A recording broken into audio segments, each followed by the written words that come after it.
just 3 races away from the F1 Grand Prix finish line as the season is set to wrap up on December 8 in Abu Dhabi. So much has happened this year and so much is set to happen next year. So let's get into it. What we know now and what could happen in next year's highly anticipated season. Bringing in sports journalist Molly Hudson from The Times now. Molly, thanks so much for your time today. The final 3 races of the season coming up, the newer races in the calendar. What do we know about them and what can we expect from them? Yeah, I think the last 3 races of the season are quite different. Particularly Las Vegas is an anomaly. It's only the second time we've visited Las Vegas. Last year it was quite a controversial race. We had all of the practice drama with the manhole cover that damaged a Ferrari. We had some kind of issues with local times and the fact that it's a night race. It happens quite late at night, and a lot of the locals didn't actually manage to see it, so it was a bit of a nightmare in that sense. But the race was brilliant, and I think what we have found with a lot of these newer street style tracks is that they're quite fun. It's quite a high chance of drama. And obviously for certain teams that suits them more than others. So we've seen historically Ferrari have always done really well at these kind of tracks, which is very exciting for the Constructors' Championship because that's a 3-way battle going into the end of the season. McLaren are leading the way at the moment with Ferrari and Red Bull closely following. And then in terms of the Drivers' Championship, Brazil last time out was a huge, complete transformation, really, of the standings there. A massive step for Max Verstappen. Obviously, he can win the title in Las Vegas, which I think is fair to say is the dream of everyone involved in Formula One. You know, when they put Las Vegas on the calendar, they put it near the end of the season. That's what they wanted. So I think it will be super exciting. If Lando Norris can manage to somehow close that gap, you know, realistically, he's going to be looking at Max Verstappen needing to DNF, have some kind of mechanical issue, crash out, something like that. If he does, then I think the last 2 circuits will suit the McLaren. They're high speed, they're tracks that historically they've done a little bit better on. But yeah, it's really in the hands of Max Verstappen now, and it's the constructors' battle, which is the much more exciting of the 2 going into the rest of the season. Molly, how close is Max Verstappen from winning the Drivers' Championship and what needs to be done for him to hold that lead? Did he pretty much tie it up in Brazil anyway? So I think there's 86 points remaining in total, and he's 62 ahead at the moment. So all he needs to do is maintain a gap of 60 points going sort of after Las Vegas. If he does that, then he's won.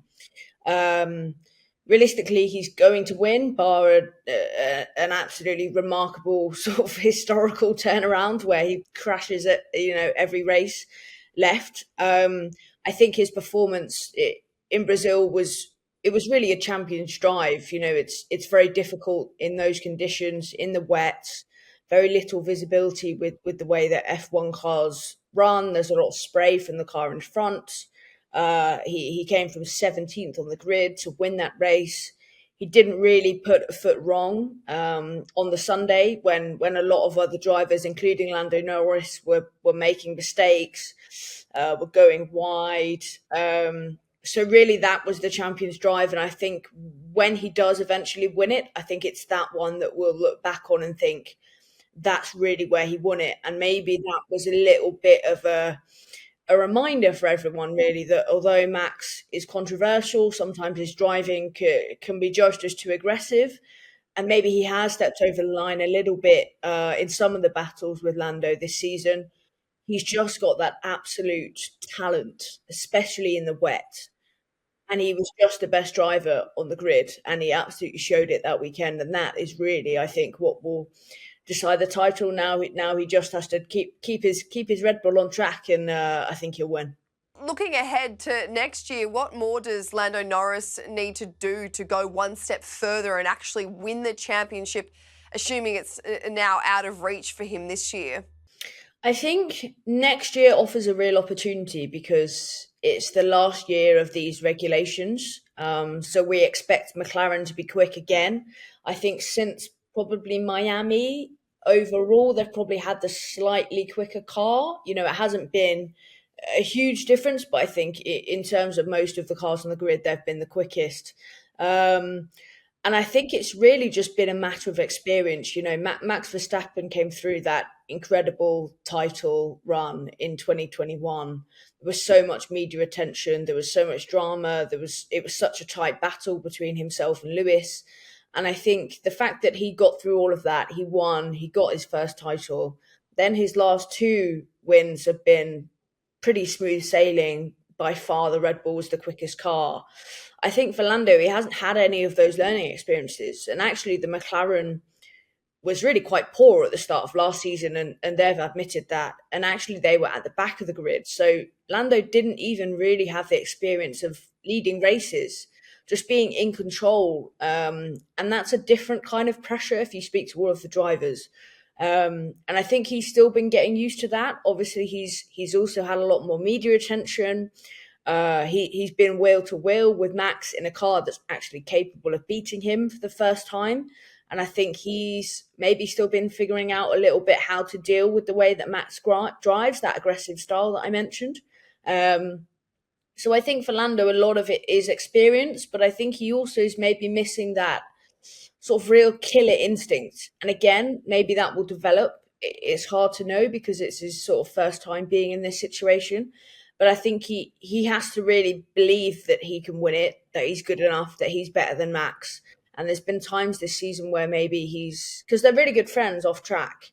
And I think he's almost maybe complimented him too much, maybe given him a little bit too much respect. Um, when actually, if you look at some of the races gone by, maybe in Austria, a lot earlier in the season, maybe if he'd just got his elbows out a little bit more, maybe it would have stopped Max driving the way that he did in Austin. I think it's been a real season of learning for Lando. Back to the end of this season, can Lando at least push it down the wire, or will Max wrap it up in Vegas? This season, I think no. I don't think it will get to Abu Dhabi. I think there's a possibility it could make it to Qatar, but I think the most likely is probably it will be done in Vegas because we're expecting Ferrari to be quick, which means again Lando maybe will find it quite difficult to get the outright win, which obviously he needs really, and just to finish sort of three places or 3 points above Lando for Max isn't too difficult. It wouldn't be so surprising if that happened. So I think also it'd be interesting to see how Lando reacts psychologically because Brazil was a massive blow for him.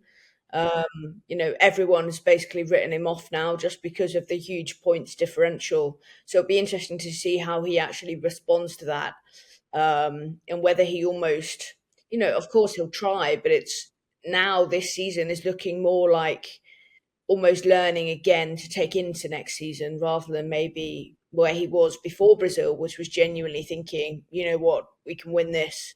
So I think that will be interesting too. Molly, how is next year's drivers' lineup looking? What seats are left to fill? Yeah, so pretty much right now all of the slots are complete apart from that final VCARB slots. Um, it's very interesting going into these final three races because Liam Lawson, who is currently in that seat at VCARB, has done very well since he came in. Obviously replaced Daniel Ricciardo mid-season. So he doesn't have a seat, and neither does Franco Colapinto, the Williams rookie, who also came in mid-season for Logan Sargent. So I think between those two, there's a real battle going on. But what's interesting is it's arguably not for that VCARB seat. It's actually for the second Red Bull seat because I think Sergio Perez is under a huge amount of pressure at Red Bull. He's had by his own admission a terrible season. Um, and I think it's looking increasingly difficult for him to keep hold of his seat next season, despite the fact that he's contracted, it's like every other sport. Ultimately, it's dependent on how you perform, and he really has performed poorly this season in terms of trying to help Red Bull win that constructors title. It's pretty much been Max Verstappen going to bat for Red Bull against McLaren and Ferrari, who have had two drivers that have really been contributing. So I think there's a possibility there that maybe next season there might be room on the grid for both Colapinto and Lawson if Perez did depart. Obviously, that's not decided yet. It really does depend on how those two rookies perform in these last three races of the season as well. New tracks for them. So I think there's a lot of pressure on those two. And I think if Christian Horner had to make that decision right now as we record, I would say he'd probably pick Liam Lawson over Colapinto, just because Lawson, he's obviously the Red Bull reserve driver. He's been within that family for a lot of years now, and he's really impressed since he came in. But yeah, it's in that sense, there's a huge amount riding on these final three races for those two drivers in particular, and also Sergio Perez. If he can miraculously turn things around, maybe it will be enough for him to stay. But I think right now it's becoming very difficult for Red Bull to justify keeping him with the way that his form has been this season. Staying with the rookies, who is showing the most promise and who is most likely to hold down a permanent seat? I think it's difficult because you have you kind of have three drivers. We didn't start the season with any rookies, and then you had three drivers that have come in and completely maybe changed the way we see rookies in Formula One. I would say that they've come in mid-season. Ollie Behrman obviously came in when Carlos Sainz had appendicitis, was absolutely last minute, literally thrown in the car, had no idea he was going to be in there. And he was brilliant. Now, obviously, it's quite hard to judge because in that first race, in Saudi Arabia, he was in the Ferrari. So, in terms of the standings, that got him a load of points, even though he hasn't driven in a lot of the races. But I think he has probably been one of the most surprising in the fact that he just came out of nowhere. I think Liam Lawson, everyone knew the talent that he had. He was unlucky not to get a seat this season anyway. And he's come in and he's just proven that again. And I think Franco Colapinto is maybe the one that's been the most impressive because he hadn't exactly set the world alight in Formula 2. That's quite an unrepresentative category this season because the cars have gone through quite a lot of changes. A lot of the drivers like Behrman and Kimi Antonelli that are super well respected and expected to become quality Formula One drivers in the future have been really struggling with their cars. But Colapinto was given that chance when Logan Sargent departed. And it was quite a worry actually for Williams how that would go down with the American audience because having an American driver in terms of your sponsors, things like that is a huge deal. And actually, Colapinto came in; he was a real breath of fresh air. He's really funny, normal kid, and he's come in, performed brilliantly, and also the support from Argentina has been absolutely insane. Like speaking to Williams, they were saying any piece of sort of content they've done with him has just absolutely flown. They've had so much commercial sponsor interest from him, and that alone in Formula One, it's worth millions of pounds, just that. So I think that's what makes his future so intriguing because he came in the middle of the season when a lot of these teams had already had their driver lineup. He wasn't even in contention. He wasn't even in the conversation. And then he's come in and he's been so good that he's put himself into that conversation. And a couple of teams, I know Alpine are one of those teams, despite the fact that they've got their driver lineup secure, technically, with having Pierre Gasly and Jack Doohan, that there are rumours in the paddock that Jack Doohan is potentially a risk before he's even got into that seat because, Alpine are looking at Colapinto and thinking, why wouldn't we want that level of commercial uptake, a driver that looks like he has real talent? So I think, he's been hugely impressive. He struggled a little bit in Brazil. He crashed in qualifying and he crashed in the race. it was difficult for the rookie drivers that hadn't done a lot of driving in these F1 cars in the wet. So I think it will be really important to see how he gets on for the rest of the season and to show that he can be consistent, that he's not a kind of flash in the pan. And that will have a huge impact on whether he remains on the grid next season or not. Just finally, Molly, how are you expecting Lewis Hamilton's transition to Ferrari to go? Will he be able to hit the ground running and get back to his previous heights after this last disappointing season? It's really difficult to judge Lewis Hamilton this season because I think he really struggled in Brazil, despite the fact that he's one of the greatest drivers in the history of F1 in the wet. He was really struggling with his Mercedes, understeer, oversteer. He was really having to battle it. If you looked at some of the onboard shots, I think he perhaps has in his head that something is changing in that car between practice and qualifying, and that's where he's really struggled this season. It's almost like a psychological thing for him, I think. He doesn't really suit this era of car either, the ground effect cars.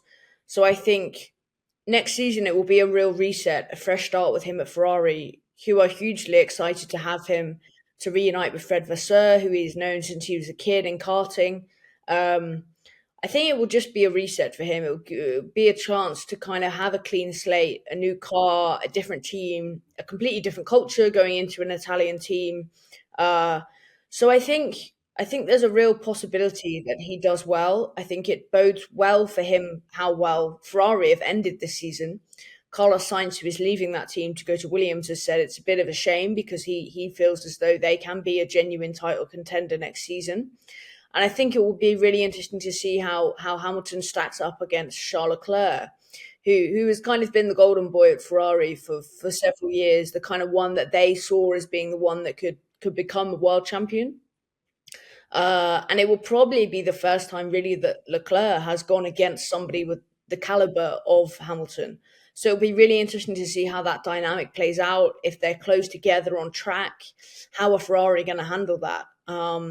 So I think for sure it will be a reset for Lewis, and perhaps he's just kind of hanging around until 2026. We get a new set of regulations, which hopefully will suit his driving style a bit more than what the current ones have. And he's got that contract there at Ferrari. So I think next season will be maybe more of a settling in year, getting to know everyone and go from there, really.